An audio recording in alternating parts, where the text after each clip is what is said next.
എപ്പോഴെങ്കിലും പണി നിർത്തുമ്പം അതിനകത്ത് ജീവിക്കാം. Backup plan. ബാക്കപ്പ് പ്ലാൻ ആയിട്ടൊരു മ്യൂസിക്കിന് വേണ്ടി കംപ്ലീറ്റ്ലി ഉം, ഡെഡിക്കേറ്റ് ചെയ്യുന്ന രീതിയിൽ ഉം, സ്വന്തം ലേബൽ ഉം, സുഷ് റെക്കോർഡ്സ് എന്ന് ഉം, പറഞ്ഞിട്ട് ഉം. എന്താ അതൊരു പേഴ്സണൽ അച്ചീവ്മെന്റ് ആണോ? ഉം, ഒരു എക്സൈറ്റ്മെന്റ് തന്നൊരു സാധനമായിരുന്നു ഉം, ഇപ്പൊ അടുത്ത്. അതായത് എന്തെങ്കിലും പുതിയതായിട്ട് ഉം, തുടങ്ങണം എന്നുള്ളൊരു സാധനം. അതിൽ വലിയൊരു കാശുണ്ടാക്കൽ പരിപാടിയായിട്ട് ഉം.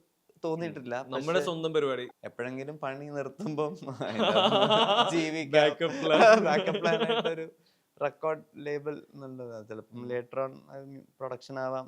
എന്തെങ്കിലും ജസ്റ്റ് ചുമ്മാ തുടങ്ങി വെച്ചു എന്നേ ഉള്ളൂ. നല്ല പേരായി. എനിക്കൊരു സാധനം ഇഷ്ടപ്പെടാൻ ഭയങ്കര പാടാ. പാടാണ്. ഭയങ്കര ജഡ്ജ്മെന്റ് അല്ല. അയ്യേ അത് ഇതില്ല എന്നൊക്കെ പറഞ്ഞ പല പേരുകൾ പോയി. ഉത്തരയും ആഷിക്കും കൂടെ ഇങ്ങനെ ചോദിച്ചു എന്താണ് ഏറ്റവും കൂടുതൽ ഇഷ്ടമുള്ള കാര്യം. ഞാൻ പറഞ്ഞു സൈലൻസ് ആണെന്ന് പറഞ്ഞു. ആ പേരിൽ തന്നെ ഉണ്ടത്.